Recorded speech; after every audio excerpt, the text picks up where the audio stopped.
서방님, 저는 당신의 짐이 되어 미안했습니다. 죽으러 가는 길에 아내가 남긴 말이었지요. 그런데 여러분, 그 아내는 이미 알고 있었답니다. 남편이 자신을 버리러 가는 길이라는 것을. 맨발로 눈길을 걷고 피 묻은 손가락으로 나뭇가지를 꺾으면서도 그녀는 끝내 남편이 돌아갈 길을 표시해 두었지요. 이 한 여인의 손끝이 훗날 장원급제의 꽃가마를 불러올 줄은 아무도 몰랐을 겁니다. 과연 그 보따리 속에 감춰진 10년의 비밀이란 무엇이었을까요? 안녕하세요. 조선민담꾼원입니다. 이 채널은 혼자서 한 편 한 편 정성껏 만들어가고 있습니다. 일단 여러분은 어디서 들고 계신지 댓글로 알려주세요. 그럼 오늘의 이야기 시작하겠습니다. 엄동설안이었습니다. 문수의 등에 첫 발길질이 날아든 것은 해가 채 뜨기도 전이었습니다.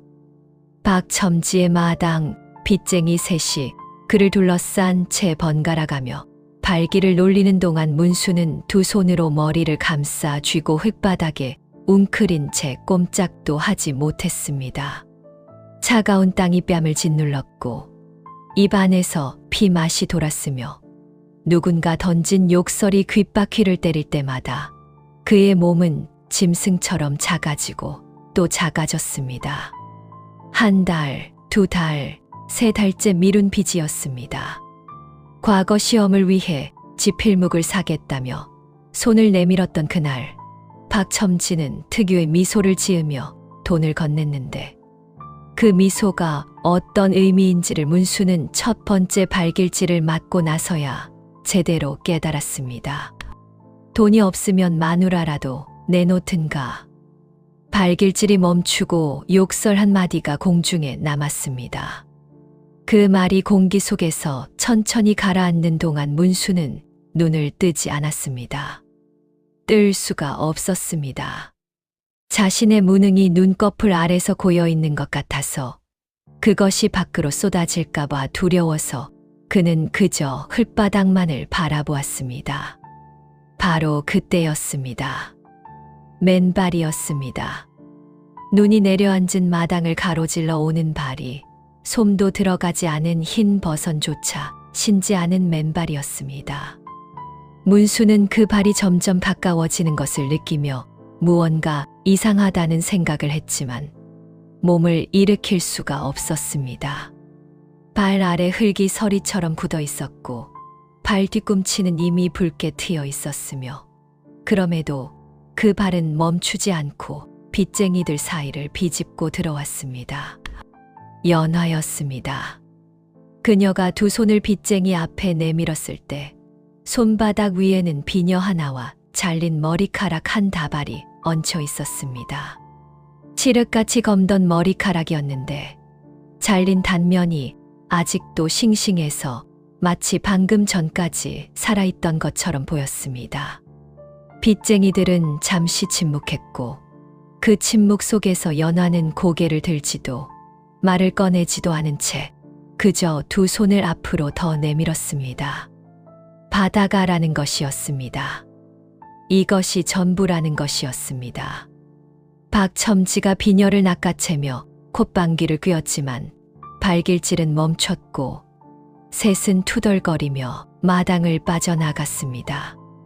문수가 몸을 일으키는 데는 한참이 걸렸습니다. 연화는 그 자리에 서 있었습니다.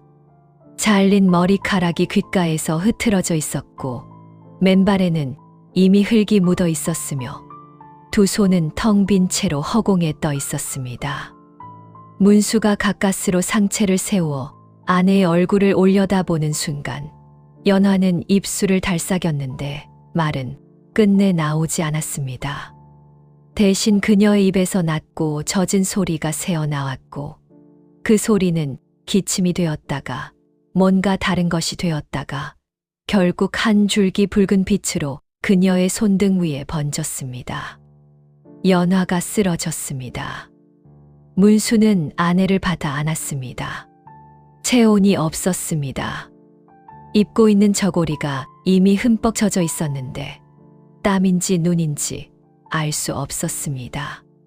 문수는 두 팔로 아내를 감싸 안은 채 박첨지의 마당 한가운데에서 한동안 움직이지 않았습니다. 등 뒤로 차가운 바람이 지나갔고 마당 구석에 쌓인 눈이 소리 없이 무너졌으며 세상은 그 두 사람과 아무런 상관없이 계속 돌아갔습니다. 집으로 돌아오는 길은 멀었습니다. 문수는 아내를 등에 업고 좁은 골목을 걸었습니다. 아내의 무게는 예전보다 훨씬 가벼웠는데 그 가벼움이 사람의 것 같지 않아서 그는 의도적으로 걸음을 늦추었습니다.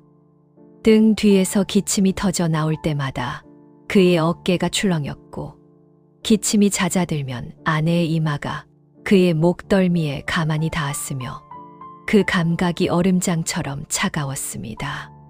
자신의 체온이 그 차가움 속으로 조금씩 빨려 들어가는 것을 느끼면서도 문수는 걸음을 멈추지 않았습니다. 멈추면 안 된다는 것을 알았기 때문이 아니라 멈추었을 때 자신이 무슨 생각을 할지 알 수 없었기 때문이었습니다. 의원이 왔습니다. 마을에서 그나마 이름난 의원이었는데 연화의 손목을 잡고 맥을 짚는 동안 그의 표정이 천천히 굳어갔습니다. 진맥이 끝나고 의원은 짐을 챙기며 입을 열었습니다. 폐가 많이 상했소. 산삼이라도 구해다 먹여야 하겠는데. 문수가 아무 말도 하지 않자 의원은 고개를 들어 방 안을 한번 훑었습니다. 이불은 솜이 다 빠져 헝겊이나 다름없었고 아궁이에는 재만 남아 있었으며 붓두막 위에는 빈 솥이 엎어져 있었습니다. 의원은 잠시 입술을 다물었다가 천천히 다시 열었습니다.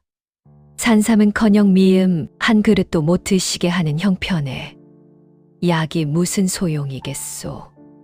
그 말은 정확했습니다. 그 정확함이 문수의 가슴 한가운데를 천천히 관통하며 지나갔습니다. 의원이 떠나고 방문이 닫히자 문수는 아궁이 앞에 주저앉아 쟤를 바라보았습니다. 뭔가를 해야 한다는 것은 알았습니다. 나무를 패야 한다거나 쌀을 빌려와야 한다거나 아내의 이마를 짚어봐야 한다거나 하는 것들이 머릿속에 떠올랐다가 사라졌습니다. 하지만 그의 몸은 그 어느 쪽으로도 움직이지 않았습니다. 꺼진 불이 있던 자리에는 희뿌연 재만 남아 있었고 문수는 그 재를 오래도록 바라보았습니다. 겨울이 길었습니다. 어느 날은 빚쟁이가 다녀갔고 어느 날은 끼니를 굶었으며 어느 날은 아내가 각혈했습니다. 그 세 가지가 겹치는 날에는 문수도 어쩔 수 없이 몸이 무너지는 것을 느꼈습니다. 무너진다는 것이 눈물이 나는 것도 주저앉는 것도 아니었습니다. 그저 무언가가 조금씩 부서지는 소리가 안에서 들렸는데 그 소리는 처음에는 아주 작아서 못 들은 척할 수 있었지만 겨울이 깊어질수록 점점 또렷해졌습니다. 밤마다 아내의 기침 소리가 들렸습니다. 문수는 그 소리를 들으며 잠을 이루지 못했습니다. 처음에는 기침 소리가 날 때마다 몸이 긴장하며 일어날 준비를 했지만 한 달이 지나고 두 달이 지나자 몸은 더 이상 그런 반응을 보이지 않았습니다. 대신 기침 소리를 들으면서도 눈을 감은 채 가만히 있는 자신을 발견했습니다. 그 무감각이 처음에는 단순한 피로라고 생각했는데 어느 순간부터는 그것이 피로가 아니라는 것을 알 수 있었습니다. 이름 붙이기 힘든 무언가가 피로 아래의 다리를 틀고 있었습니다. 그 무언가가 처음으로 선명한 형태를 갖추게 된 것은 박첨지의 사람이 두 번째로 다녀간 바로 그날 밤이었습니다. 아내의 기침 소리가 벽 너머에서 들려오고 있었고 문수는 눈을 뜬 채 천장을 바라보고 있었습니다. 천장의 석가래가 달빛에 희미하게 드러나 있었고 어디선가 바람이 들어오는지 등잔불이 깜빡였습니다.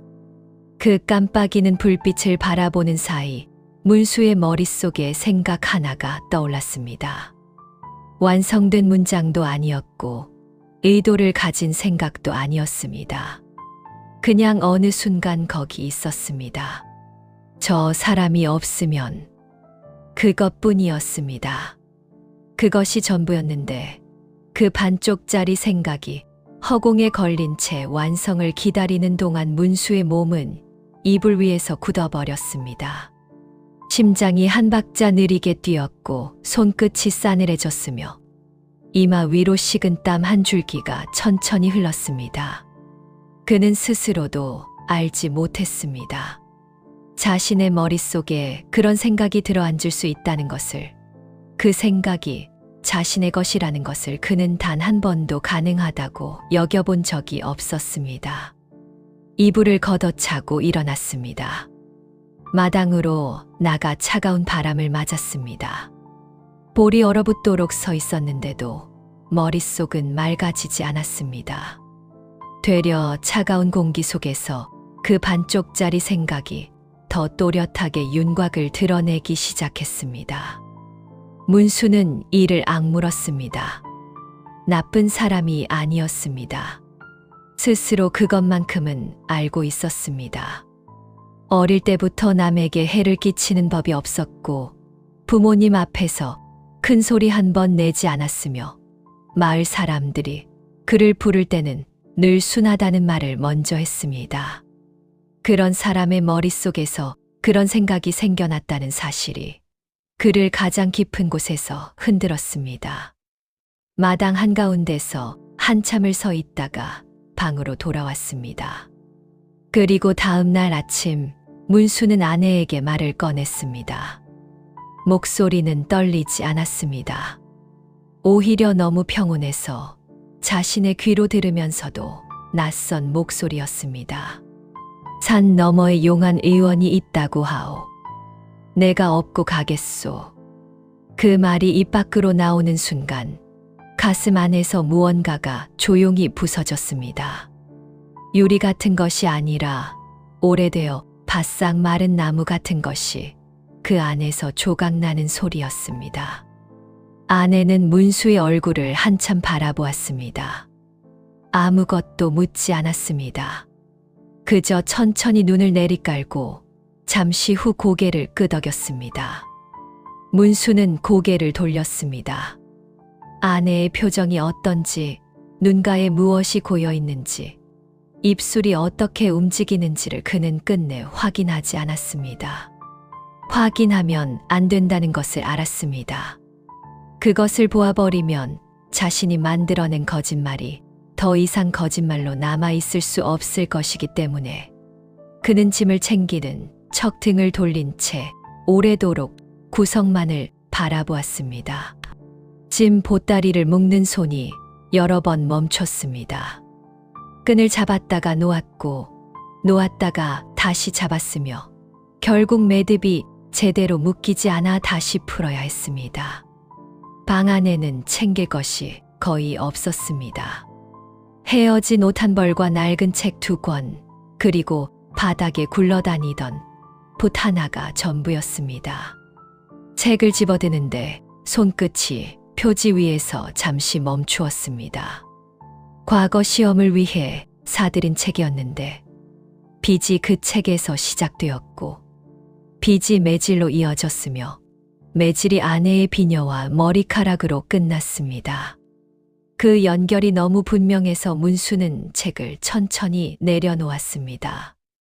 챙기지 않기로 했습니다. 짐을 다 묶고 나서야 아내가 일어나 있다는 것을 알았습니다. 이불을 개어 한쪽에 밀어두고 머리를 빗으려는지 성긴 빗을 손에 쥔 채 거울 앞에 앉아 있었습니다. 문수는 그 모습을 보지 않으려 했지만 방 안이 좁아서 어쩔 수 없었습니다. 아내의 손에 쥔 빗이 머리 위를 지나갈 때마다 머리카락이 빗살에 걸려 끊겼습니다. 약을 먹지 못해 머릿결이 상한 탓이었습니다. 그것을 본 문수는 밖으로 나갔습니다. 출발하기 전 아내가 무언가를 꺼냈습니다.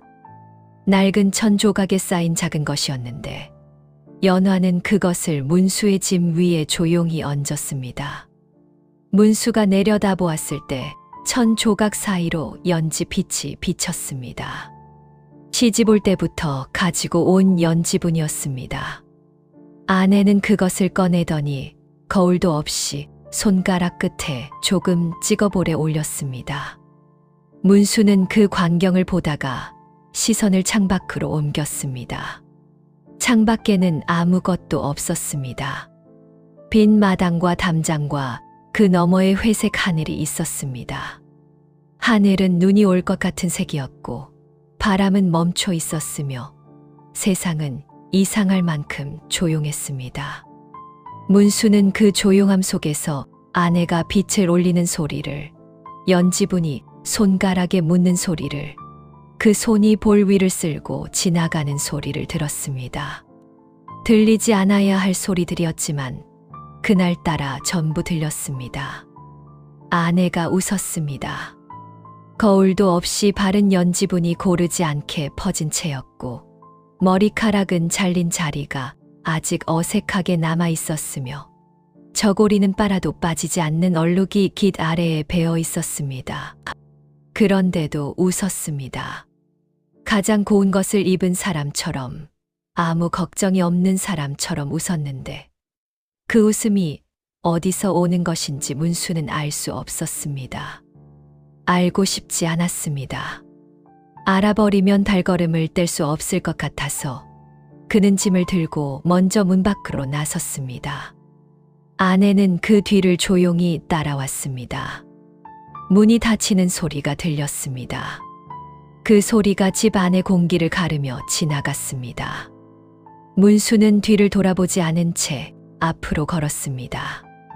걷는 내내 등 뒤에서 기침 소리가 들렸고 기침이 잦아들면 작은 발소리가 들렸으며 두 가지 소리가 번갈아 가며 그의 뒤를 밟았습니다. 엄동설안이었고 산 너머에는 아무 의원도 없었으며 그가 만들어낸 거짓말은 한 걸음 한 걸음마다 조금씩 더 무거워졌습니다. 마을 입구에 복덕 할멈이 있었습니다. 담장 모퉁이의 등을 기댄 채 쭈그리고 앉아 있었는데 문수 부부가 가까워지는 것을 보면서도 일어나지 않았습니다. 그저 두 사람을 한번 훑어보았습니다.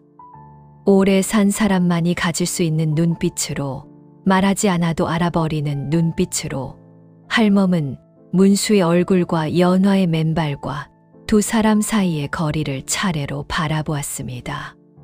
그러고는 아무 말 없이 품속으로 손을 넣었습니다. 군고구마 2개였습니다. 할멈은 자리에서 일어나지도 않은 채 연화의 손 위에 그것을 올려놓았습니다. 따뜻했습니다.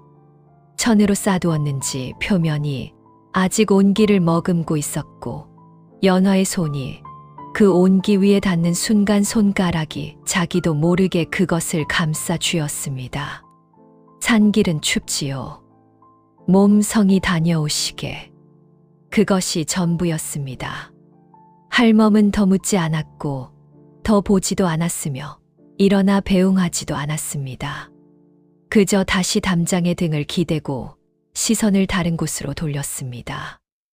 마치 아무 일도 없었다는 듯이 오래전부터 거기 앉아 있었던 것처럼 그렇게 있었습니다. 연화가 고구마를 두 손으로 꼭 쥐었습니다. 두 손으로 감싸 쥔 채 가슴 쪽으로 끌어당겼는데 그 온기가 손바닥을 타고 손목까지 올라오는 동안 연화는 눈을 내리깔고 있었습니다. 문수는 그 모습을 보지 않았습니다. 이미 앞으로 몇 걸음 나아가 있었고 고개는 산 쪽을 향해 있었으며 발걸음은 멈추지 않았습니다. 연화가 뒤를 따라 걸었습니다. 남편의 등 뒤에 얼굴을 살짝 묻으며 고구마의 온기를 두 손 안에 가두며 아무 말 없이 걸었습니다. 문수는 그 온기가 등 뒤로 전해지는 것을 느꼈습니다. 산길은 가팔랐습니다. 초입에는 그나마 사람이 다닌 흔적이 있었지만 조금만 오르면 길이 흐릿해지다가 사라졌습니다. 낙엽이 눈과 뒤섞여 발 아래에서 소리 없이 무너졌고 나뭇가지들은 서로 뒤엉킨 채 하늘을 가렸으며 나무와 나무 사이로 바람이 지날 때마다 마른 소리가 숲 전체에 퍼졌습니다. 문수는 아내를 업고 걸었습니다. 아내의 무게는 가벼웠고 그 가벼움은 어제보다 오늘이 더했으며 그 사실이 그의 어깨 위에서 이상한 무게로 쌓였습니다. 한참을 오르다 문수의 발이 헛디뎠습니다. 경사진 바위 위에 얇게 얼음이 덮여 있었습니다. 발바닥이 미끄러지며 중심을 잃는 순간 뒤에서 두 팔이 그의 목을 감아쥐었습니다. 연화의 팔이었습니다. 아프도록 세게 잡아당기는 것이 아니라 그저 놓지 않는다는 듯이 조용히 감겨 있었습니다. 문수는 간신히 옆 나무를 잡아 중심을 잡았습니다. 심장이 빠르게 뛰었고 무릎이 떨렸으며 손바닥에 나무 껍질이 파고드는 것이 느껴졌습니다. 서방님, 저는 괜찮으니 당신 발목이나 챙기셔요.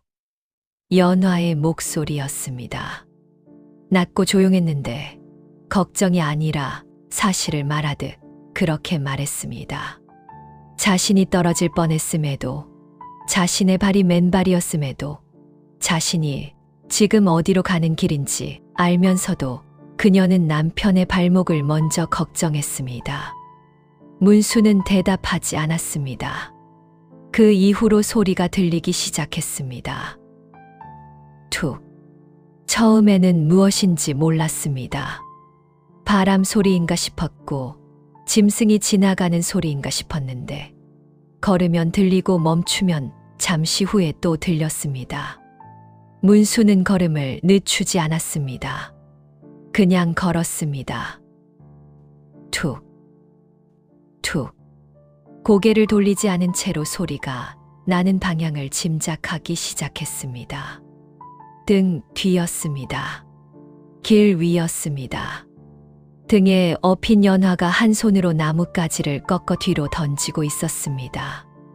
낮게 자란 가지를 지날 때마다 손을 뻗어 한 개씩 꺾었고 그것을 지나온 길 위에 던졌으며 그 소리가 툭, 툭 발걸음 사이에 끼어들었습니다. 돌아올 길을 표시하는구나.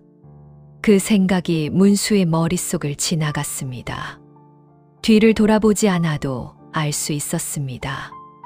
아내가 무엇을 하는지, 왜 하는지, 그리고 그것이 누구를 위한 것인지를. 헛수고라는 생각이 뒤따라왔습니다.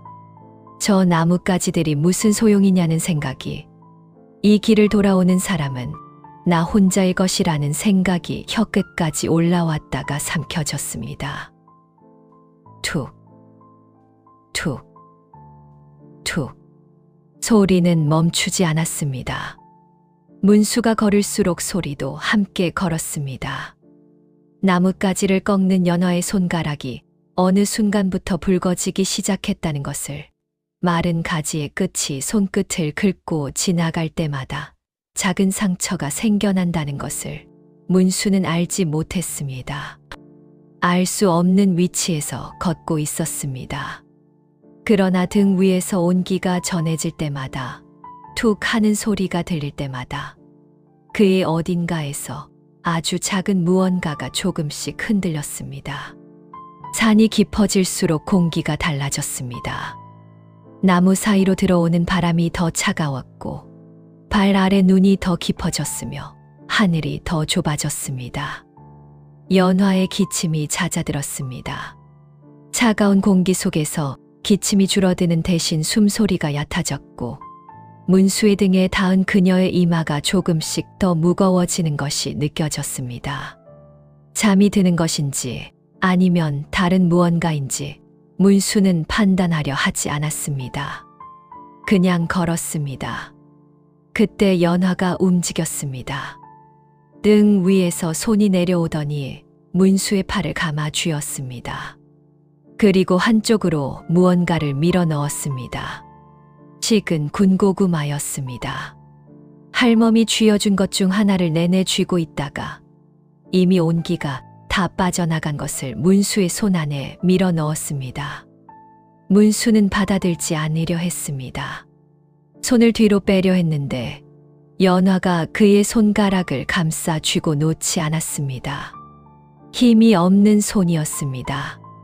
가볍고 차가운 손이었는데 그럼에도 손가락만큼은 쥐고 있었습니다. 문수는 결국 고구마를 받아 쥐었습니다. 차가웠습니다. 아까 연화가 온기를 머금고 있다고 느꼈을 그 고구마가 이제는 돌처럼 차가웠습니다. 그것을 손 안에 쥔 채 문수는 걸었습니다. 나뭇가지 소리가 다시 들렸습니다. 툭, 툭. 그런데 이번에는 달랐습니다. 소리 사이에 숨이 고르지 않은 것이 느껴졌습니다. 가지를 꺾을 때마다 연화의 어깨가 살짝 당겨지는 것이 등을 타고 전해졌습니다. 손가락이 아프다는 것이었습니다. 가지에 긁혀 이미 피가 나는 것이었습니다. 그래도 소리는 멈추지 않았습니다. 툭, 툭. 문수는 속도를 높이지 않았습니다. 늦추지도 않았습니다. 그냥 같은 속도로, 같은 방향으로 한 발 한 발 옮겼습니다. 손 안에 쥔 군고구마가 걸음에 흔들릴 때마다 그 차가움이 손바닥 안에서 조금씩 더 깊어졌습니다. 차갑다는 것을 알면서도 그는 그것을 놓지 않았습니다. 연화가 다시 입을 열었습니다. 서방님 등은 참 따뜻합니다. 그것이 전부였습니다. 칭찬도 아니었고 위로도 아니었으며 그냥 사실을 말하듯 그렇게 말했습니다. 피가 나는 손가락으로 나뭇가지를 꺾으면서 어디로 가는 길인지 알면서 돌아오지 못할 수도 있다는 것을 알면서도 아내는 남편의 등이 따뜻하다고 말했습니다. 문수는 대답하지 않았습니다. 대답할 수가 없었습니다. 목구멍 어딘가에서 무언가가 막혀 있었는데 그것이 말인지 숨인지 알 수 없었습니다. 그는 그냥 걸었습니다. 연화는 그의 등 위에서 또 한 번 나뭇가지를 꺾었고 소리가 다시 뒤로 던져졌으며 산은 두 사람을 품은 채 깊어지기만 했습니다. 그렇게 오후가 지나갔습니다. 밤이 내려앉는 속도가 빨랐습니다. 산 위에서 맞는 어둠은 마을의 어둠과 달랐습니다. 마을의 밤은 집집마다 새어나오는 불빛이 있고 개 짖는 소리가 있고 어디선가 아이 우는 소리가 있어서 어둠이 완전하지 않았습니다. 그러나 산 위의 밤은 달랐습니다. 나무들이 하늘을 가리면 별빛도 들어오지 않았고 바람이 멎으면 소리도 멎었으며 두 사람의 발소리만이 눈 위에 찍히다가 어둠 속으로 사라졌습니다. 문수는 걸음을 늦추었습니다. 발 아래가 보이지 않았고 어디가 길인지 어디가 낭떠러지인지 분간이 되지 않았습니다. 등 위의 연화는 아무 말이 없었는데 숨소리로 자고 있지 않다는 것만 알 수 있었습니다. 멈추어야 했습니다. 큰 나무 하나를 찾아 그 아래에 연화를 내려앉혔습니다. 바닥에 쌓인 낙엽을 긁어 모아 아래에 깔고 짐 보따리에서 꺼낸 낡은 겉옷을 연화의 어깨 위에 얹었습니다. 연화는 받은 겉옷을 여미며 고개를 들었는데 어둠 속에서도 그녀의 눈이 문수를 향해 있다는 것이 느껴졌습니다. 문수는 시선을 피해 나무 기둥의 등을 기댔습니다. 불을 피울 부싯돌이 없었고 먹을 것은 문수가 받아준 식은 군고구마 하나뿐이었으며 오늘 밤 이 자리에서 두 사람이 어떻게 될지를 그는 알 수 없었습니다. 바람이 불었습니다. 나뭇가지들이 서로를 긁는 소리가 숲 전체에서 한꺼번에 일어났다가 가라앉았습니다. 연화의 기침이 시작되었습니다. 차가운 공기가 기도를 자극하는 것인지 한 번 시작된 기침은 쉽게 멎지 않았고 문수는 연화의 등 뒤로 손을 뻗어 등을 쓸어내렸습니다. 위에서 아래로 천천히 기침의 진동이 손바닥에 느껴지는 동안 그는 그 손을 멈추지 않았습니다. 기침이 잦아들고 연화가 긴 숨을 내뱉고 그 숨이 차가운 공기 속에서 하얗게 피어올랐습니다. 그때였습니다. 소리가 먼저였습니다. 발소리가 아니었습니다. 땅이 울리는 것도 아니었습니다.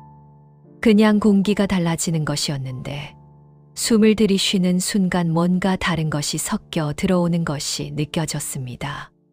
짐승의 냄새였습니다. 비릿하고 무거운 냄새가 바람을 타고 흘러들어왔고 그것을 맡는 순간 문수의 몸은 반응을 먼저 했습니다. 등줄기가 곧게 서고 손이 굳어지고 숨이 목 안에서 멎었습니다. 나무 사이로 그것이 보였습니다. 집채만 했습니다.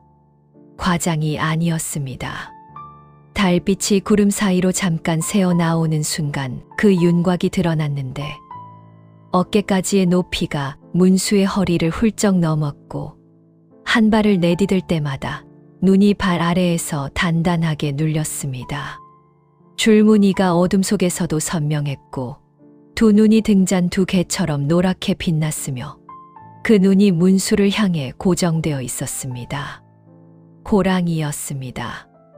문수의 몸이 먼저 일어났습니다. 생각이 있었던 것이 아니었습니다. 머릿속에서 어떤 판단이 내려진 것도 아니었습니다. 몸이 먼저 알았습니다. 살아야 한다는 것을, 그러려면 달려야 한다는 것을, 다리가 그것을 알고 먼저 움직였습니다. 문수는 연화를 내려두고 몸을 일으키며 뒤로 돌아섰습니다. 한 걸음, 두 걸음, 세 걸음. 서방님, 연화의 목소리였습니다. 딱 거기까지였습니다. 그 다음은 오지 않았습니다. 말이 끝까지 오지 못하고 목 안에서 끊겨버렸습니다. 비명이 아니었습니다. 울음도 아니었습니다. 평생 참아온 것이 처음으로 금이 가는 소리였습니다. 작고 낮았으며 단 한 번 새어 나왔다가 공기 속에서 사라졌습니다. 그런데 그 소리가, 그 짧고 끊긴 소리 하나가 문수의 다리를 멈추었습니다. 세 걸음을 달아나던 발이 네 번째 걸음을 내딛지 못했습니다. 문수는 그 자리에 서 있었습니다. 앞을 보고 있었습니다.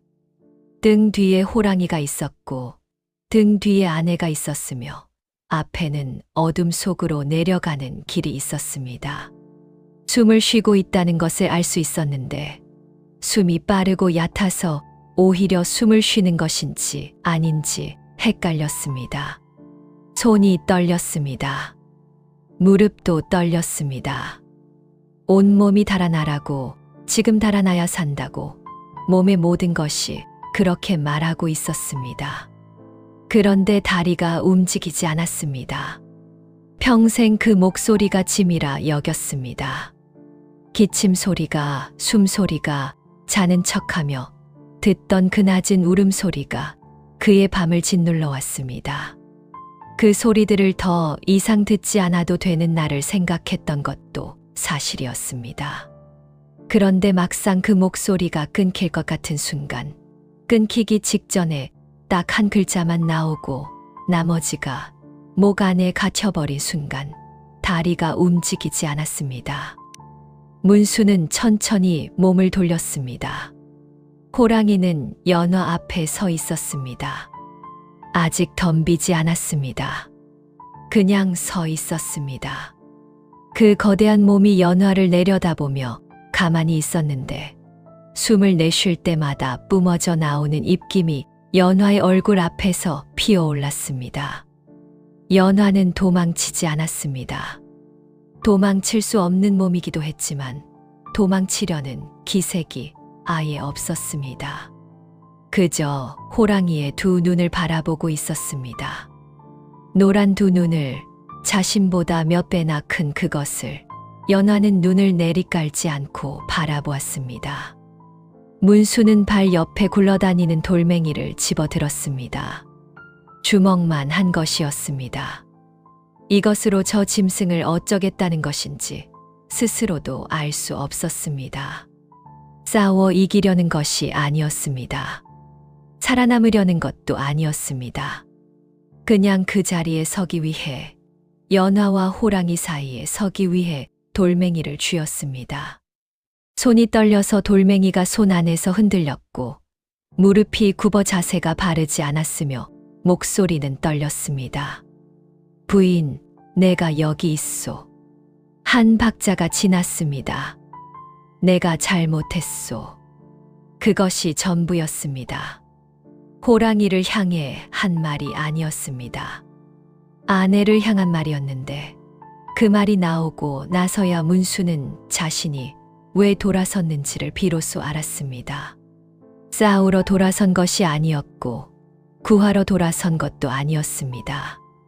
그냥 그 한마디를 하기 위해서였습니다.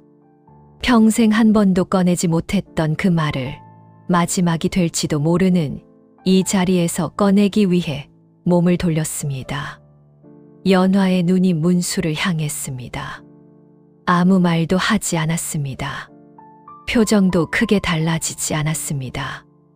다만 호랑이를 바라보던 눈이 천천히 문수 쪽으로 옮겨왔고 그 눈 안에 담긴 것이 무엇인지를 어둠 속에서 문수는 다 알 수 없었지만 그것이 원망이 아니라는 것만큼은 알 수 있었습니다. 호랑이가 문수를 바라보았습니다. 한참이었습니다. 그 노란 눈이 돌멩이를 쥔 손을 보았다가 떨리는 무릎을 보았다가 그의 얼굴을 보았습니다. 문수는 도망치지 않았습니다. 떨면서도 손이 굳어가면서도 그 자리에 서 있었습니다. 호랑이의 눈이 오래도록 그를 담았습니다. 그러더니 포효했습니다. 소리가 산 전체를 흔들었습니다. 나무 위에 눈이 한꺼번에 떨어졌고 나뭇가지들이 일제히 흔들렸으며 문수의 몸은 그 소리에 한 번 크게 움츠러들었습니다. 심장이 멎는 것 같았습니다. 그러나 호랑이는 덮치지 않았습니다. 포효 한 번을 공기 속에 남겨두고 그것은 몸을 천천히 돌렸습니다. 그리고 앞으로 걷기 시작했습니다. 문수는 이해할 수 없었습니다. 앞장을 서는 것이었습니다. 길을 안내하듯 두 사람이 가야 할 곳을 아는 것처럼 호랑이는 나무 사이를 천천히 헤쳐나갔습니다. 뒤를 돌아보지 않았지만 기다려준다는 것을 알 수 있었습니다. 걸음의 속도가 그러했습니다. 문수는 연화에게 돌아갔습니다. 쭈그려 앉아 아내 앞에 등을 내밀었습니다. 연화가 그 등 위로 올랐습니다. 두 팔이 다시 어깨를 감았고 이마가 목덜미 위에 닿았으며 피투성이 손가락이 문수의 가슴 앞에서 맞잡혔습니다. 문수는 그 무게를 느끼며 일어섰습니다. 무겁지 않았습니다. 처음으로 그렇게 느꼈습니다. 똑같은 무게였는데 오르막길을 걸어온 것인데 지금 이 순간만큼은 등 위의 것이 짐처럼 느껴지지 않았습니다. 문수는 호랑이가 앞장선 방향으로 걸음을 내딛었습니다. 연화는 아무 말도 하지 않았습니다. 툭 소리도 없었습니다. 나뭇가지를 꺾지 않았습니다. 그저 남편의 등에 얼굴을 묻고 그 온기 속에서 눈을 감았습니다. 호랑이가 멈춘 곳은 동굴이 아니었습니다. 가파른 바위를 몇 개 넘어 나타난 곳은 둥글게 움푹 패인 언덕이었습니다.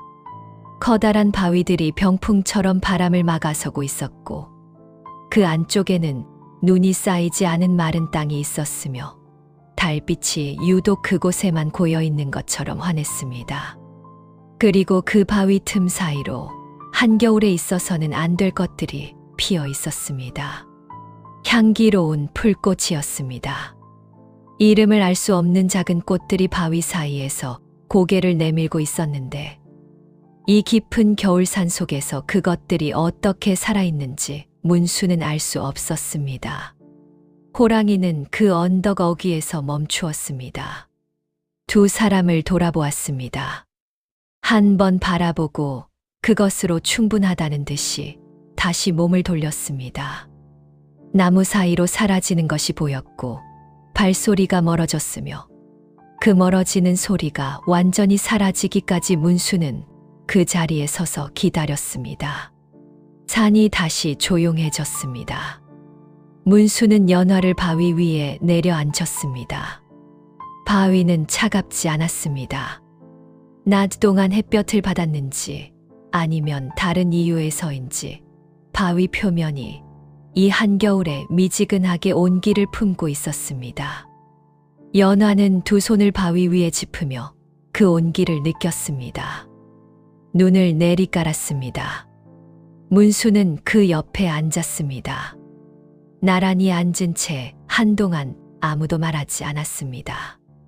바람도 잦았고 기침도 잦았으며 산은 고요했습니다. 바위 틈의 꽃들이 달빛 속에서 가만히 흔들렸습니다. 문수는 그 꽃들을 바라보다가 손 안에 쥐고 있던 돌멩이를 내려다보았습니다. 언제부터 쥐고 있었는지도 몰랐는데 손바닥에 돌의 모양이 붉게 찍혀 있었습니다. 조용히 놓았습니다. 돌멩이가 바위 위에서 굴러 멈추었습니다. 그 소리가 작게 울리다 사라졌습니다. 문수는 빈 손바닥을 내려다보았습니다. 아무것도 쥐고 있지 않은 손이었습니다. 새벽이 오기 전이었습니다. 문수는 잠들지 못했습니다. 연화는 바위 위에서 겉옷을 덮은 채 눈을 감고 있었는데 잠이 든 것인지 그냥 눈을 감고 있는 것인지 알 수 없었습니다. 숨소리가 고르지 않았고 가끔씩 가슴이 작게 들썩였으며 그럴 때마다 기침이 터져 나올 것 같다가 가라앉았습니다. 문수는 그 옆에 등을 기댄 채 앉아 있었습니다. 바위의 온기가 아직 남아 있었고 꽃향기가 밤 공기 속에 섞여 있었으며 하늘은 별이 총총한 채로 천천히 밝아오고 있었습니다. 일어서야 했습니다. 지금 이 자리에 더 앉아 있으면 안 된다는 것을 알았습니다. 날이 밝으면 연화가 눈을 뜰 것이고 눈을 뜨면 무언가를 말할 것이며 그 말을 들으면 자신이 세워둔 것들이 무너질 것 같았습니다. 문수는 천천히 몸을 일으켰습니다.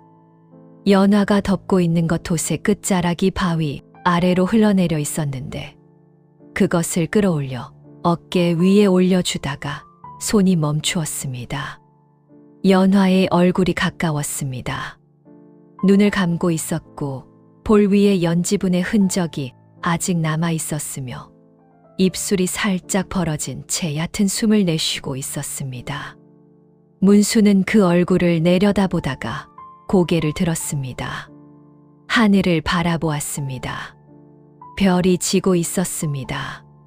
동쪽 끝에서부터 하늘이 조금씩 밝아오고 있었는데 그 경계가 서서히 번지는 동안 문수는 아무 생각도 하지 않으려 했습니다. 생각이 오면 결심이 흔들릴 것 같아서 흔들리면 이 자리를 떠날 수 없을 것 같아서 그는 그냥 하늘만 바라보았습니다. 그러고는 몸을 돌렸습니다. 서방님, 이건 가져가셔야지요. 몇 걸음 내딛지 않았을 때였습니다. 뒤에서 연화의 목소리가 들렸습니다. 잠들었다고 생각했는데 깨어 있었습니다. 아니, 처음부터 자지 않고 있었는지도 몰랐습니다. 문수는 멈추었습니다. 돌아서지 않았습니다. 그냥 그 자리에 선 채로 등 뒤를 향해 있었습니다. 무언가가 날아왔습니다. 작은 보따리였습니다. 능 뒤로 떨어진 그것이 발 옆에 닿았습니다. 문수는 내려다보았습니다. 낡은 천 조각으로 묶인 작은 꾸러미였는데 천의 빛깔이 발에 있었고 매듭이 단단히 여러 번 묶여 있었습니다. 처음 보는 것이었습니다. 집안 어디에도 이것이 있다는 것을 알지 못했습니다. 문수는 쪼그려 앉아 그것을 집어들었습니다. 무거웠습니다. 부피에 비해 무거웠는데 그 무게가 어디서 오는 것인지 풀어보기 전에도 알 것 같았습니다. 손이 매듭 위에서 멈추었습니다. 풀 수가 없었습니다. 여기서 이것을 열면 안 될 것 같았습니다. 연화가 보는 앞에서 이것을 펼쳐보는 것이 무슨 이유인지 할 수 없었습니다. 문수는 보따리를 품 안에 넣었습니다. 그러고는 돌아보지 않은 채 걷기 시작했습니다. 연화는 아무 말도 하지 않았습니다. 발소리가 멀어지는 것을 들으며 그냥 앉아 있었습니다. 문수의 등이 나무 사이로 사라질 때까지 바라보다가 사라지고 나서도 한동안 그 자리를 바라보았습니다. 산길을 반쯤 내려왔을 때였습니다. 숨이 찼습니다. 올라올 때 뛰다시피 했던 길이 내려가는 데도 만만치 않았습니다. 문수는 굵은 소나무 옆에 등을 기대고 멈추었습니다. 숨을 골랐습니다. 하얀 입김이 피어올랐다가 사라졌습니다. 손 안에 보따리가 있었습니다. 품에서 꺼낸 것을 언제부터 손에 쥐고 있었는지 몰랐습니다. 매듭을 바라보았습니다. 단단히 여러 번 묶인 것이었는데 보는 것만으로도 그 안에 무엇이 있는지 알 것 같아서 손이 가지 않았습니다. 그러다가 손가락이 움직였습니다. 천천히 첫 번째 매듭을 풀었습니다. 두 번째, 세 번째. 천이 펼쳐지는 속도가 점점 느려졌습니다. 마지막 한 겹이 남았을 때 문수는 잠시 멈추었다가 천을 걷어냈습니다. 은자였습니다. 새 냥이었습니다. 낡은 천 위에 가지런히 놓인 세 개의 은자가 새벽빛 속에서 희미하게 빛났습니다. 문수는 그것을 한참 바라보았습니다. 손을 뻗어 만지지 않았습니다. 그냥 보았습니다. 한 냥이 얼마인지 알았습니다. 한 냥이면 쌀 2마리였고 세 냥이면 석 달을 버틸 수 있는 돈이었으며 그 돈이 어떻게 모인 것인지를 가슴이 먼저 알았습니다. 한 푼, 두 푼. 아내가 어떻게 이것을 모았는지 보이는 것 같았습니다. 시장에서 나무를 팔아준 엽전을 품삯으로 받은 몇 푼을 어디선가 아껴낸 것들을 차곡차곡 모아두었을 것이었습니다. 남편 몰래 10년 동안 한 푼씩. 그 한 푼 한 푼이 모여 세 냥이 되었고 그 세 냥이 지금 문수의 손 위에 있었습니다. 그런데 그게 전부가 아니었습니다. 은자 옆에 천 아래에 접혀 있던 것이 하나 더 있었습니다. 집신이었습니다. 새 집신 한 켤레가 단정하게 접혀 천 아래에 깔려 있었습니다. 문수는 그것을 꺼내 들었습니다.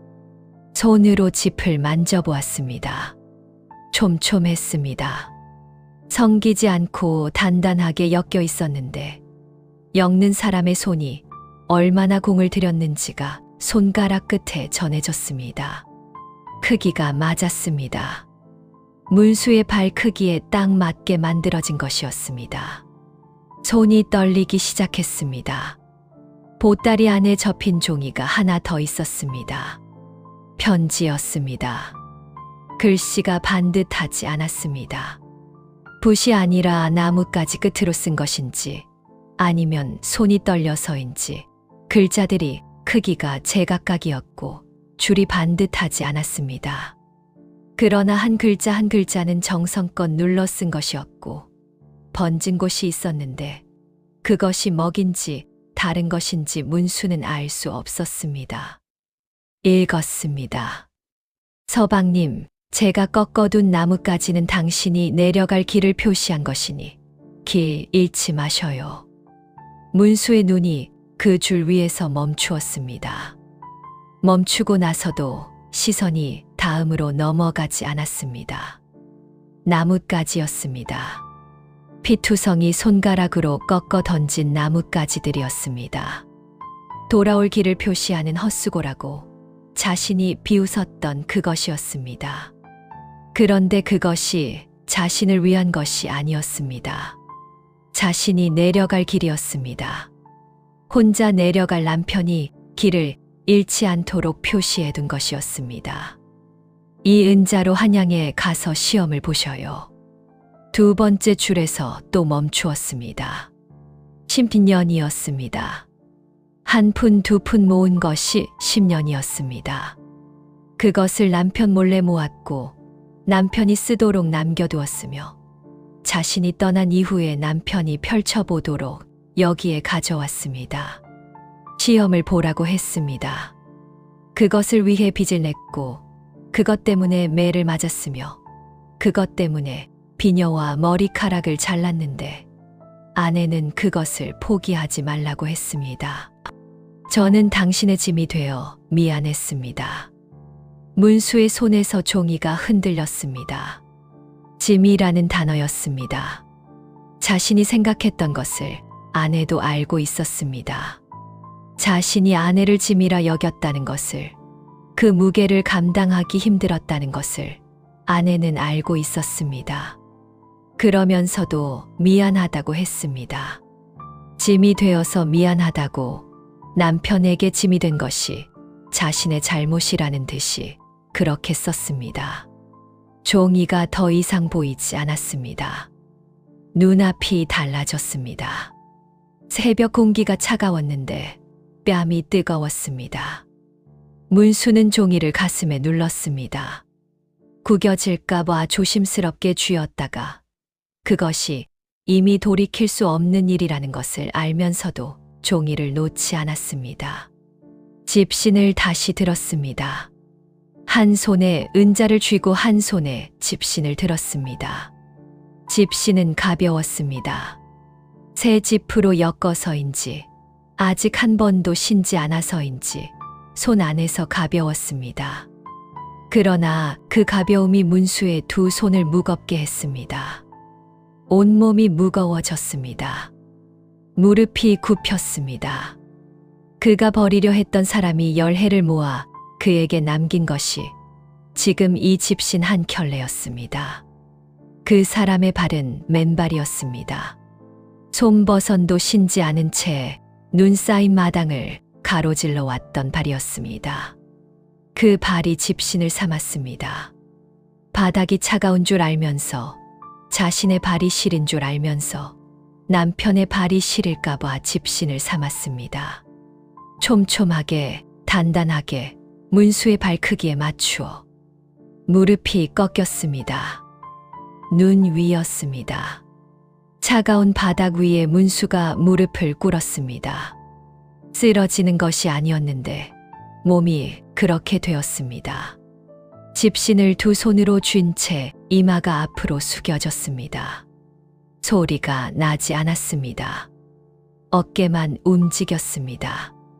한 번, 두 번 크게 들썩이다가 멎었다가 다시 들썩였습니다. 문수는 일어섰습니다. 무릎에 묻은 눈을 털지 않았습니다. 은자와 편지와 집신을 다시 천에 싸서 품 안에 넣었습니다. 그러고는 왔던 길을 되짚어 올라가기 시작했습니다. 발 아래 나뭇가지들이 보였습니다. 하나, 둘, 셋. 연화가 피 묻은 손가락으로 꺾어 던진 나뭇가지들이 밤새 눈 위에 남아 있었습니다. 어둠 속에서도 바람이 불어도 그것들은 그 자리에 있었습니다. 문수는 그 나뭇가지를 밟지 않으려 했습니다. 옆으로 비켜 걸었습니다. 나뭇가지를 밟으면 안 될 것 같았습니다. 이유를 알 수 없었지만 그래야 할 것 같았습니다. 숨이 찼습니다. 올라가는 길이었기 때문만은 아니었습니다. 걸음이 빨라졌습니다. 처음에는 보통 걸음이었다가 점점 빨라졌고 빨라지다가 뛰기 시작했습니다. 나뭇가지들을 피해 옆으로 비틀거리며 뛰었습니다. 눈 위에서 발이 미끄러지고 나뭇가지에 옷이 걸리고 숨이 목까지 차올랐는데도 걸음이 멈추지 않았습니다. 문수가 떠나고 난 뒤 바위 언덕은 조용했습니다. 연화는 한동안 남편이 사라진 방향을 바라보았습니다. 나뭇가지들이 이어진 길, 그 길이 굽어지는 곳에서 문수의 등이 마지막으로 보였다가 나무 사이로 사라졌습니다. 연화는 그 자리를 오래 바라보았습니다. 나무들이 흔들리지 않았고 발소리도 더 이상 들리지 않았으며 그가 남긴 발자국만이 눈 위에 찍혀 있었습니다. 연화는 그 발자국을 내려다보다가 시선을 손바닥 위로 옮겼습니다. 군고구마였습니다. 할멈이 쥐어준 것 중 문수에게 건네지 않고 남겨둔 하나였습니다. 손바닥 위에 올려두고 오래 들여다보았습니다. 이미 차갑게 식어버린 고구마였습니다. 온기가 다 빠져나간 지 오래였고 표면이 굳어 있었으며 처음 받았을 때의 그 따뜻함은 이제 어디에도 남아있지 않았습니다. 그런데도 연화는 그것을 내려놓지 않았습니다. 두 손으로 감싸 쥐었습니다. 온기를 되살리려는 것이 아니었습니다. 그냥 쥐고 있었습니다. 울지 않았습니다. 눈가가 달라지지 않았습니다. 입술도 떨리지 않았습니다. 그저 식은 고구마를 두 손 안에 쥔 채 산 아래를 바라보다가 하늘을 바라보다가 다시 손바닥 위를 바라보았습니다. 바위 틈에서 피어난 꽃들이 아침 바람에 흔들렸습니다. 이름 모를 꽃들이었는데 향기가 옅게 났고 그 향기가 차가운 공기 속에서 이상하게 또렷했습니다. 해가 중천을 지나갈 무렵 기침이 시작되었습니다. 처음에는 한두 번이었습니다. 산 위의 공기가 차가운 탓이라고 생각했는데 한 번 시작된 기침이 멎지 않았습니다. 연화는 입을 가린 손을 내려다보지 않으려 했습니다. 보지 않으면 없는 것이라는 듯이 손바닥에 무엇이 묻었는지 확인하지 않으려 했습니다. 그러나 기침이 계속되자 몸이 먼저 반응했습니다. 허리가 굽혀졌고 어깨가 안으로 말렸으며 두 손이 바위를 짚었습니다. 각혈이었습니다. 눈 위에 붉은 것이 떨어졌습니다. 작은 점이었다가 두 번째, 세 번째가 더해지며 번졌습니다. 연화는 그것을 내려다보다가 고개를 들었습니다. 하늘이 보였습니다. 해가 서쪽으로 기울고 있었고 구름이 천천히 흘렀으며 새 한 마리가 나무 위에서 울다가 날아갔습니다. 연화는 그 새가 사라지는 방향을 눈으로 따라가다가 바위 위에 등을 기댔습니다. 기침이 잦아들었습니다. 잦아드는 것이 나아지는 것이 아니라는 것을 연화는 알았습니다. 기운이 빠지는 것이었습니다. 기침을 할 힘도 줄어드는 것이었습니다. 겉옷을 더 여미었습니다. 문수가 덮어주고 간 것이었는데 그 안에 남편의 체온이 아직 남아있는 것 같아서 연화는 그것을 턱 아래까지 끌어올렸습니다.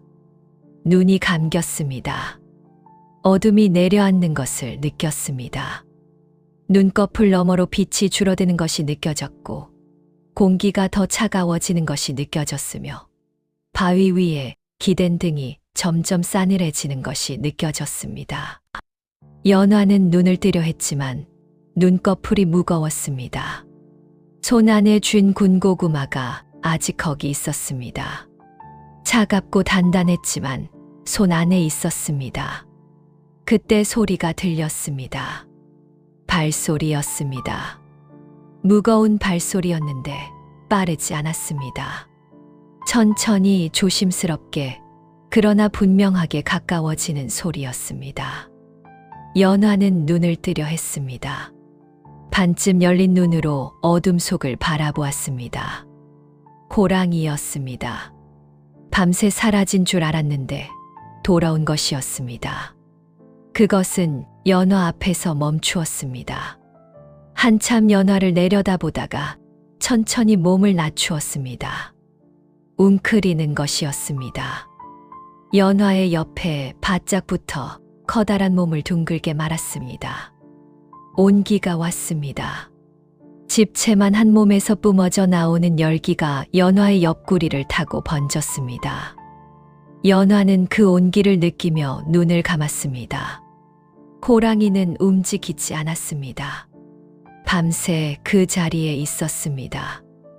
연화가 기침을 할 때마다 귀를 세웠다가 기침이 잦아들면 다시 눈을 감았으며 바람이 불어올 때마다 몸을 더 바싹 붙였습니다. 별이 지고 달이 기울고 하늘이 다시 밝아오는 동안 호랑이는 연화 곁에 웅크린 채 밤을 지새웠습니다. 바위 언덕이 보였습니다. 문수는 뛰다가 멈추었습니다. 가슴이 벌렁거렸고 숨이 거칠었으며 두 다리가 떨렸습니다. 그는 두 손을 무릎에 짚고 숨을 고르며 언덕 안쪽을 바라보았습니다. 호랑이가 보였습니다. 연화 옆에 웅크린 채 눈을 뜨고 그를 바라보고 있었습니다. 문수는 발을 내딛지 못했습니다. 그러자 호랑이가 천천히 일어섰습니다. 몸을 펴고 한 번 기지개를 켜듯 앞다리를 뻗었다가 문수를 향해 한 번 바라보고 옆으로 비켜섰습니다. 비켜서면서 드러난 것이 있었습니다. 호랑이가 웅크려 있던 자리였습니다. 그 자리에 눈이 녹아 있었고 녹은 눈 아래로 땅이 드러나 있었으며 그 땅 위에 무언가가 돋아나 있었습니다. 작고 붉은 것이었습니다. 줄기가 가늘었고 잎이 손가락 두 마디만 했으며 뿌리가 땅 위로 조금 드러나 있었습니다. 문수는 그것을 보는 순간 숨을 들이켰습니다. 혈령초였습니다. 전설로만 듣던 것이었습니다. 죽어가는 사람의 피를 멈추게 한다는, 깊은 산속에서도 100년에 한 번 볼까 말까 한다는 그것이 호랑이가 밤새 몸을 데워준 자리에서 돋아나 있었습니다. 문수는 무릎을 꿇고 그것을 조심스럽게 캐기 시작했습니다. 손이 흙 속으로 들어가는 것이 아까울 만큼 천천히 뿌리가 끊어지지 않도록 조심스럽게 그는 그것을 두 손으로 떠올렸습니다. 호랑이는 그 모습을 지켜보다가 소리 없이 돌아섰습니다. 나무 사이로 사라졌습니다. 문수는 그것이 사라지는 방향을 잠시 바라보다가 연화에게로 몸을 돌렸습니다. 연화는 눈을 뜨고 있었습니다. 언제 깨어났는지 알 수 없었는데 호랑이가 사라지는 것을 보고 있었는지 문수를 보고 있었는지도 알 수 없었습니다. 다만 눈이 떠져 있었고 그 눈이 문수를 향했을 때 문수는 혈령초를 두 손으로 받쳐 든 채 아내 앞에 무릎을 꿇었습니다. 복덕 할멈이 올라온 것은 그로부터 얼마 지나지 않아서였습니다. 산길을 올라오는 발소리가 들렸고 그 발소리가 익숙한 것이어서 문수는 고개를 들었습니다. 할멈이었습니다. 등에 작은 보따리를 진 채 한 손에 물동이를 든 채 숨을 고르며 올라오고 있었습니다. 문수는 자리에서 일어서며 입을 열었습니다. 왜 올라오셨습니까? 할멈은 대답하기 전에 먼저 물동이를 내려놓았습니다. 그러고는 연화의 이마를 손등으로 짚었습니다. 오래 짚고 있었습니다. 연화의 안색을 살피고 입술색을 보고 손목을 가만히 잡아보았습니다. 그런 다음 문수가 캐온 혈령초를 들여다보며 고개를 끄덕였습니다. 보따리를 풀었습니다. 안에서 작은 솥 하나와 마른 약재 몇 가지가 나왔습니다. 군고구마가 마음에 걸려서 그것이 전부였습니다. 더 설명하지 않았습니다. 할멈은 물을 깃고 약재를 다듬기 시작했습니다. 손이 빨랐습니다. 오래 해온 사람의 손이었습니다. 현령초를 잘게 썰어 솥에 넣고 다른 약재를 더하고 물을 부어 불을 지폈습니다. 바위 틈에서 마른 나뭇가지를 찾아오는 것도 할멈이었고 불기를 조절하는 것도 할멈이었으며 약 냄새가 퍼지기 시작하자 연화의 등 뒤에 조용히 앉아 기대게 해준 것도 할멈이었습니다. 문수는 그 옆에 앉았습니다. 한참이 지나 문수가 다시 입을 열었습니다. 할멈께서 저 일을 아십니까? 할멈은 약을 젓던 손을 멈추지 않은 채 대답했습니다. 자네 아버지한테 은혜를 입은 적이 있다네. 오래전 일이야. 자네는 기억 못하겠지. 그것이 전부였습니다. 더 묻지 않았고 할멈도 더 말하지 않았습니다. 두 사람은 약이 다려지는 동안 나란히 앉아 솥을 바라보았습니다. 약 냄새가 바위 언덕 안에 가득 찼고 연화는 그 냄새를 맡으며 눈을 감았으며 호랑이가 밤새 녹여준 자리에서 현령초가 뽑혀나간 흙이 아직 촉촉하게 젖어 있었습니다. 약이 다 다려졌습니다. 할멈이 작은 사발에 따라 연화의 입에 가져갔습니다. 연화는 스스로 잡으려 했지만 손이 떨렸고 할멈이 사발을 받쳐준 채 천천히 마시게 했습니다.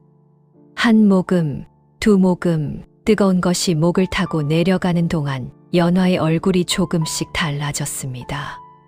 미간에 모여있던 것이 풀렸고 어깨가 조금 내려갔으며 숨소리가 조금 깊어졌습니다. 기침이 멎었습니다. 완전히 사라진 것이 아니었습니다. 그러나 걷잡을 수 없이 쏟아지던 것이 멎었고 각혈이 잦아들었으며 연화의 안색에 빛이 돌기 시작했습니다. 할멈은 빈 사발을 내려놓고 조용히 자리에서 일어나 뒤로 물러섰습니다. 문수는 연화의 손을 잡았습니다. 피가 굳어 갈라진 손이었습니다. 나뭇가지를 꺾느라 상한 손가락들이 아직 붉었습니다. 문수는 그 손을 두 손으로 감쌌습니다. 아프지 않게 힘을 주지 않고 그냥 감싸 쥐었습니다. 할멈의 보따리 안에 남은 것이 있었습니다. 군고구마였습니다. 올라오면서 데워온 것인지 아직 온기가 남아 있었습니다. 할멈이 그것을 꺼내 문수에게 건넸습니다. 문수는 그것을 받아 연화의 손 위에 올려놓았습니다. 연화의 손가락이 그것을 감쌌습니다. 온기가 손바닥 위에 퍼졌습니다. 문수가 입을 열었습니다. 부인, 이제 내가 당신의 눈이 되고 발이 되겠소. 연화는 대답하지 않았습니다. 손 안에 군고구마를 내려다보다가 천천히 고개를 들어 문수를 바라보았습니다. 볼 위에 남은 연지분의 흔적이 아침빛 속에서 희미하게 보였습니다. 연화는 아무 말도 하지 않은 채 그냥 바라보았습니다. 그 눈 안에 담긴 것이 무엇인지를 문수는 이번에는 피하지 않고 받았습니다. 할멈이 자리에서 일어났습니다. 보따리를 챙기고 물동이를 들었습니다. 먼저 내려가겠다는 말도 잘 다녀오라는 말도 하지 않았습니다. 그냥 일어섰습니다. 그리고 걷기 시작했습니다. 산길을 내려가는 할멈의 발소리가 점점 멀어졌고 바위 언덕에는 두 사람만 남았습니다. 군고구마의 온기가 연화의 손 안에서 천천히 식어가지 않았습니다. 이번에는 달랐습니다. 문수의 두 손이 연화의 손 위에 포개진 채 그 온기를 가두고 있었기 때문이었습니다. 바람이 불었습니다. 바위 틈의 꽃들이 흔들렸습니다. 현령초가 뽑혀나간 자리에 흙이 바람에 조금 날렸다가 가라앉았습니다. 겨울이 조금씩 무너지고 있었습니다. 문수는 한양으로 가지 않았습니다. 연화를 등에 업고 왔던 길을 되짚어 내려왔습니다. 나뭇가지들이 아직 그 자리에 있었습니다. 바람에 한두 개가 흩어져 있었지만 대부분은 눈 위에 남아 있었고 그것들을 따라 걸으니 길을 잃지 않았습니다. 문수는 그 나뭇가지들을 밟지 않으며 걸었습니다. 내려오는 길 내내 한 개도 밟지 않았습니다. 연화는 등 위에서 아무 말도 하지 않았고 툭 소리도 내지 않았으며 그냥 남편의 등에 이마를 기댄 채 눈을 감고 있었습니다. 집에 닿았을 때 해가 기울고 있었습니다. 문수는 연화를 방 안에 눕혔습니다. 이불을 끌어당겨 덮고 베개를 머리 아래 받쳐주고 아궁이에 불을 지필 나무를 찾았습니다. 나무가 없었습니다. 마당 구석에 쌓아둔 것이 바닥나 있었는데 문수는 밖으로 나가 남은 나무를 찾았습니다. 담장 옆에 오래된 나무 판자 몇 장이 있었습니다. 써도 되는 것인지 아닌지 알 수 없었지만 그것을 가져다 쪼갰습니다. 도끼가 없어 돌로 내리쳤는데 손이 여러 번 빗나갔고 손바닥이 벗겨졌으며 그래도 나무가 쪼개지자 그것을 안고 방으로 들어왔습니다. 불이 살아났습니다. 아궁이 안에서 불이 번지는 소리가 났습니다. 방바닥이 조금씩 따뜻해졌고 연화에 굳어있던 어깨가 조금 내려갔으며 숨소리가 조금 더 고르게 바뀌었습니다. 문수는 아궁이 앞에 쪼그려 앉아 불을 바라보았습니다. 얼마 전까지 꺼진 채만 바라보던 자리였는데 지금은 불이 있었습니다. 보따리 속 은자 3냥 중 1냥을 꺼냈습니다. 아내가 시험에 쓰라고 모은 돈이라는 것을 알았습니다. 1냥을 쓰면 2냥이 남고 2냥으로는 1냥까지 가기도 빠듯하다는 것도 알았습니다. 그럼에도 손이 먼저 움직였습니다. 다음 날 일은 아침 문수는 시장으로 나갔습니다. 약재를 샀습니다. 할멈이 일러준 것들이었는데 현령초만으로는 부족하다는 것을 알았기 때문이었습니다. 그리고 쌀 1대와 마른 대추 1줌을 샀습니다. 미음을 끓이기 위한 것이었습니다. 남은 엽전을 손바닥 위에서 헤아렸습니다. 얼마 남지 않았습니다. 그러나 문수는 그것을 품에 넣으며 발길을 돌렸습니다. 시장 어귀를 나서는데 박첨지의 사람이 길 건너에 서 있었습니다. 문수를 보더니 턱짓을 했습니다. 빛 독촉이었습니다. 문수는 그 눈길을 피하지 않았습니다. 멈추어 서서 정면으로 바라보다가 아무 말 없이 몸을 돌려 걸었습니다. 발걸음이 흔들리지 않았습니다. 날마다 현령초를 다렸습니다. 아침에 1번, 저녁에 1번, 연화의 입에 약을 떠 넣고 등을 쓸어내렸습니다. 처음에는 약을 넘기는 것도 힘들어했는데 사흘이 지나자 스스로 사발을 잡으려 했고 닷새가 지나자 기침이 줄었으며 열흘이 지나자 연화가 혼자 앉을 수 있었습니다. 문수는 그 변화를 하나씩 보았습니다. 놓치지 않으려는 듯이 보았습니다. 약을 다리며 보았고 불을 지피며 보았으며 잠들지 못하고 벽에 등을 기댄 채 밤새 들려오는 숨소리로 보았습니다. 아내가 각혈할 때마다 등을 쓸어내리던 손이 이제는 붓을 잡던 손보다 그 일에 익숙해져 있었습니다. 한 가지 더 달라진 것이 있었습니다. 밤에 기침 소리가 들려도 문수는 눈을 감지 않았습니다. 예전에는 기침 소리가 나면 이불을 뒤집어 쓰고 모른 척했는데 이제는 소리가 나는 순간 몸이 먼저 일어났습니다. 일어나 등을 쓸어주고 물을 떠다 주고 기침이 잦아들 때까지 옆에 앉아 있었습니다. 그러고는 다시 자리에 누웠습니다. 잠이 잘 오지 않았습니다. 그러나 그 깨어있음이 예전의 것과 달랐습니다. 예전의 깨어있음은 기침 소리가 무거워서였는데 지금의 깨어있음은 다른 이유였습니다. 그 이유를 문수는 스스로 말하지 못했지만 몸이 알았습니다. 연화가 밥 한 술을 스스로 떠먹은 날이었습니다. 미음이 아닌 된밥이었습니다.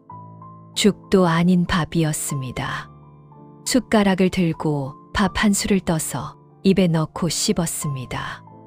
천천히 씹으면서 아무 말도 하지 않았는데 다 씹고 나서 한 번 더 숟가락을 들었습니다.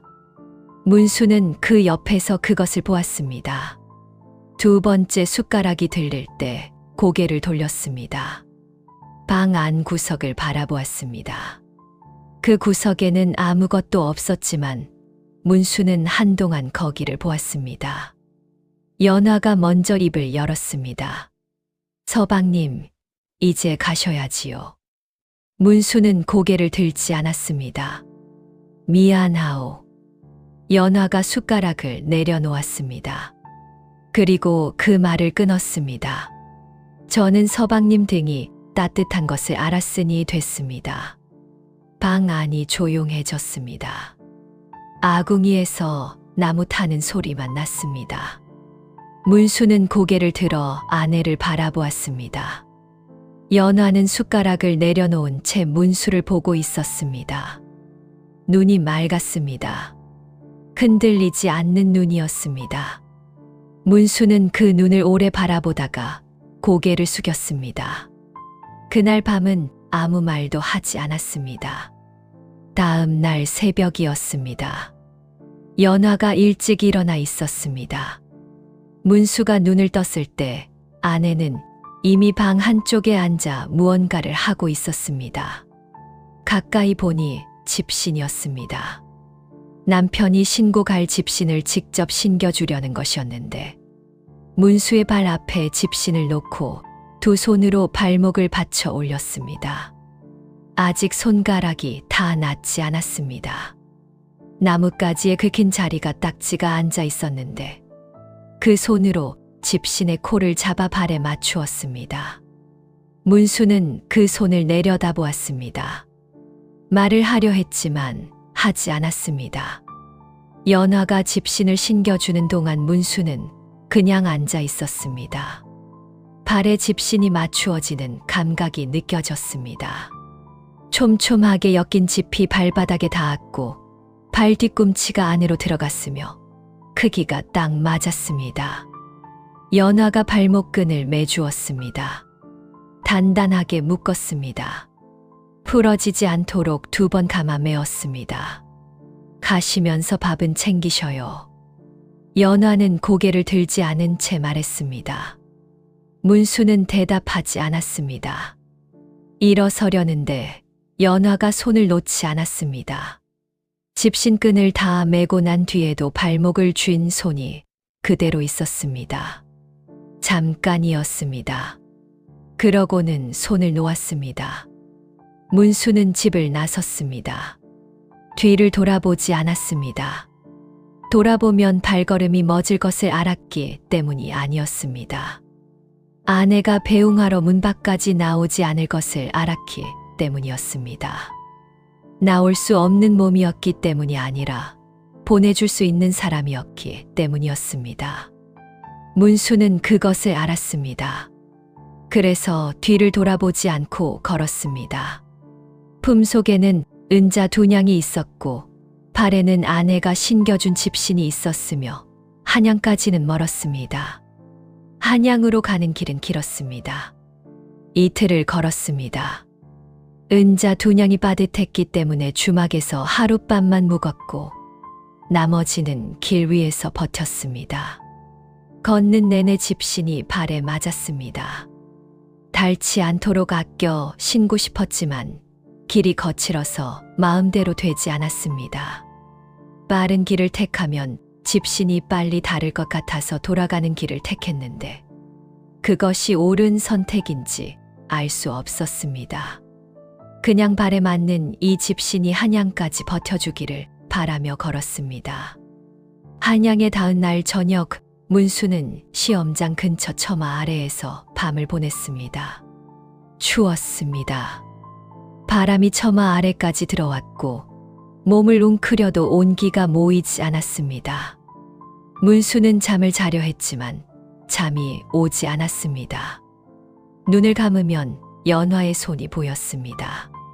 집신끈을 매주던 손이 발목을 쥐고 있다가 놓던 손이 눈꺼풀 아래에서 사라지지 않았습니다. 문수는 그것을 지우지 않았습니다. 그냥 두었습니다. 차가운 처마 아래에서 그것을 보며 밤을 보냈습니다. 시험날 아침이었습니다.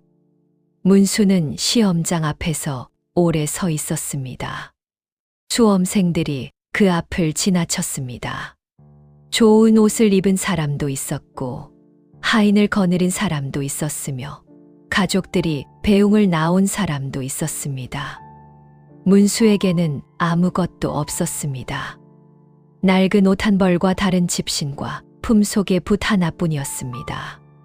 그러나 앉아서 다단지를 펼쳤을 때 손이 떨리지 않았습니다. 붓을 잡았습니다. 종이 위에 붓끝을 대었습니다. 무엇을 쓸 것인지 알았습니다. 오래 생각한 것이 아니었습니다. 산에서 내려오던 날부터 아내의 등을 쓸어내리던 날부터 새벽에 집신을 신고 집을 나서던 날부터 이미 알고 있었던 것들이었습니다. 백성이 어떻게 살아가는지를, 빚이 사람을 어떻게 만드는지를, 가난이 사람 안에서 무엇을 부수는지를, 그리고 그럼에도 사람이 어떻게 사람으로 남을 수 있는지를. 붓이 움직였습니다. 멈추지 않았습니다. 종이 위를 붓이 지나갈 때마다 문자들이 줄을 이었고 줄이 이어지며 답안지가 채워졌으며 채워지는 동안 문수는 한 번도 붓을 내려놓지 않았습니다. 시험장 안이 조용했습니다. 다른 수험생들의 붓소리와 기침소리와 발소리가 멀게 들렸고 문수에게는 자신의 붓소리만 가까웠습니다. 답안지를 낼 때 문수는 그것을 한 번 내려다보았습니다. 고쳐 쓴 곳이 없었습니다. 지운 곳도 없었습니다. 처음부터 끝까지 한 번에 내려 쓴 것이었는데 그것이 이상하지 않았습니다. 이미 오래전에 쓰여 있던 것을 종이 위에 옮긴 것뿐이었으니까요. 며칠이 지났습니다. 방방이 붙었습니다. 문수는 방 앞에서 자신의 이름을 보았습니다. 첫 번째 자리에 있었습니다. 장원이었습니다. 옆에 있던 사람들이 술렁였고 누군가 그의 등을 두드렸으며 어디선가 환호 소리가 났습니다. 문수는 그 소리들 속에서 조용히 서 있었습니다. 어사화를 썼습니다. 머리 위에 꽃이 꽂혔습니다. 관복을 입었습니다. 말을 탔습니다. 고향으로 향하는 길이 펼쳐졌습니다. 문수는 말 위에서 발을 내려다보았습니다. 집신이었습니다. 관복의 집신이었는데 아무도 그것을 이상하게 여기지 말라고 했습니다. 고향 어귀에 다 닿아서야 신어보려 했는데 이미 신고 있었습니다. 한양까지 오는 길에도 시험장에도 방방을 보러 가는 길에도 계속 신고 있었습니다. 발에 꼭 맞았습니다. 달아 있었습니다. 한양까지 오가는 길에 많이 달아 있었는데 그럼에도 발바닥에 닿는 감각은 여전했습니다. 문수는 말 위에서 그 감각을 느끼며 고향 어귀로 들어섰습니다. 마을이 보였습니다. 멀리서부터 사람들이 나와 있었습니다. 어사화를 쓴 문수를 알아보고 술렁이기 시작했습니다. 아이들이 뛰어나왔고 어른들이 길 양옆으로 늘어섰으며 누군가 징을 쳤습니다. 문수는 그 사이를 천천히 지나갔습니다. 시선이 앞을 향해 있었습니다. 마을 어귀 너머를 보고 있었습니다. 거기 있었습니다. 연화였습니다. 길 위에 쭈그려 앉아 무언가를 하고 있었습니다. 가까워질수록 무엇인지 보였습니다. 나뭇가지였습니다. 길 위에 돌을 골라내고 패인 곳에 흙을 채우고 울퉁불퉁한 자리를 고른 나뭇가지로 다듬고 있었습니다. 관복을 입은 남편이 말을 타고 오는 것을 보면서도 손을 멈추지 않았습니다. 길을 고르는 손이 멈추지 않았습니다. 문수는 말에서 내렸습니다. 아무도 내리라고 하지 않았습니다. 그냥 내렸습니다. 관복 소매가 길 위에 끌렸습니다. 문수는 연화 앞에 걸어가 무릎을 꿇었습니다. 관복을 입고 어사화를 쓴 채 무릎을 꿇었습니다. 그러고는 아내의 흙 묻은 손을 두 손으로 잡았습니다. 관복 소매로 손등을 닦았습니다. 천천히 손가락 하나씩 흙이 다 닦일 때까지 닦았습니다. 연화가 고개를 들었습니다. 문수의 머리 위 어사화를 보았습니다. 관복을 보았습니다. 그러고는 문수의 발을 보았습니다. 집신이었습니다. 자신이 손수 삼은 집신이 많이 달아 있었습니다. 연화의 입술이 달싹였습니다. 나뭇가지가 많이 남았네요. 문수는 대답하지 않았습니다. 닦아주던 손을 멈추지 않은 채 연화의 손을 꼭 쥐었습니다. 그날 오후였습니다. 문수가 관직에 오른 뒤 가장 먼저 한 일은 마을의 고리대금 장부를 걷어들이는 것이었습니다. 박첨지의 집에 사람을 보냈습니다. 장부가 왔습니다. 문수는 그것을 펼쳐 들었습니다. 빼곡했습니다. 마을 사람들의 이름이 가득했고 그 옆에 숫자들이 줄을 이었으며 숫자마다 이자가 붙어 원래 빚의 몇 배가 되어 있었습니다. 문수는 장부 첫 장부터 끝 장까지 천천히 읽었습니다. 자신의 이름도 있었습니다. 한가운데에 있었습니다. 문수 돈 몇 냥, 이자 몇 푼, 그리고 그 옆에 붉은 글씨로 표시가 되어 있었습니다. 문수는 그 자리를 손가락으로 짚었다가 떼었습니다. 그러고는 장부 전체에 줄을 그었습니다. 모두 다 그었습니다. 한 줄씩 천천히 처음부터 끝까지. 자신이 그 자리에 있었기 때문에 알았습니다. 빚이 사람에게 무슨 짓을 하는지를, 가난이 사람 안에서 무엇을 부수는지를, 그리고 그 무너짐이 어디까지 가는지를 누구보다 잘 알았습니다. 그것을 아는 사람이 그 자리에 있어야 했습니다. 문수는 그렇게 생각했습니다. 꽃가마가 왔습니다. 마을 사람들이 준비한 것이었습니다. 장원급제한 선비의 아내를 위해 마련한 것이었는데 가마가 집 앞에 멈추었을 때 연화는 방 안에 있었습니다. 문수가 방문을 열었습니다. 연화는 문수를 보았습니다. 그러고는 가마를 보았습니다. 꽃으로 장식된 가마였습니다.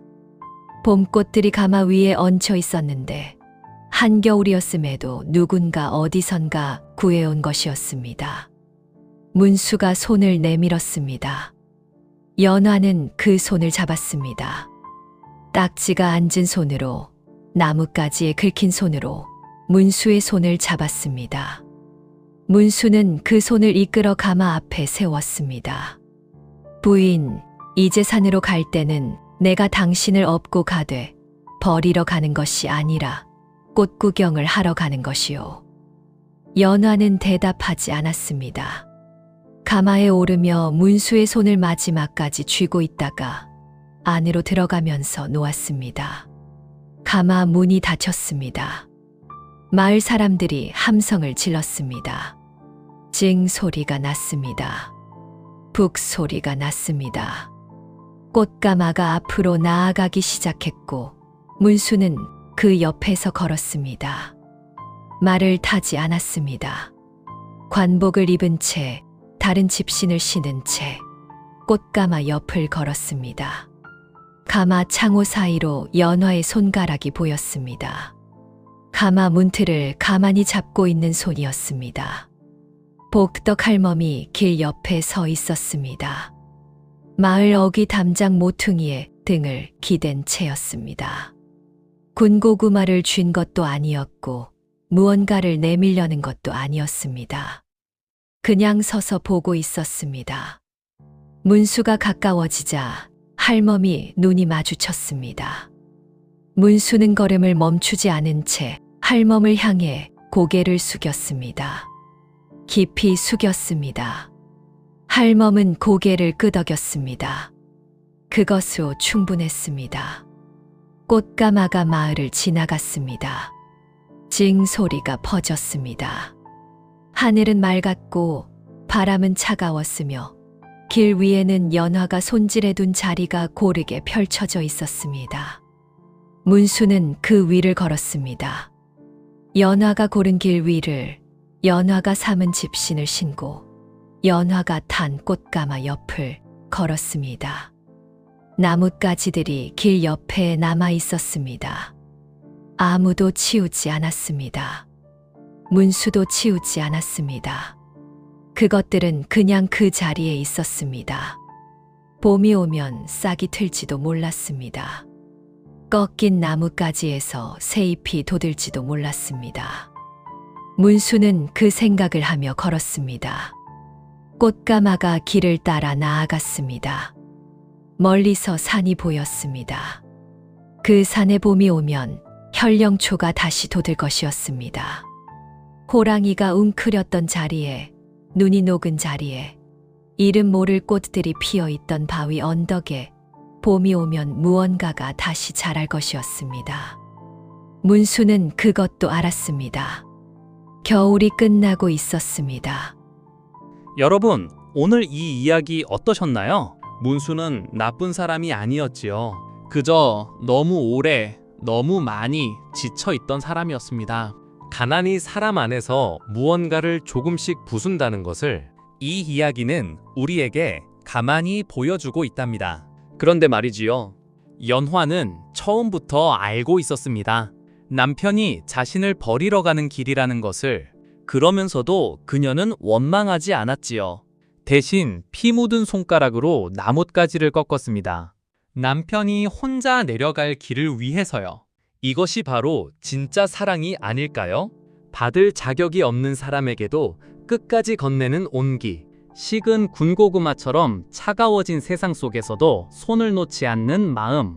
어쩌면 우리 모두의 삶 속에도 그런 연화가 한 명쯤은 있었을 겁니다. 그 사람의 손이 얼마나 차가웠는지, 그 손가락에 얼마나 많은 상처가 있었는지를 우리는 너무 늦게 알아채곤 하지요.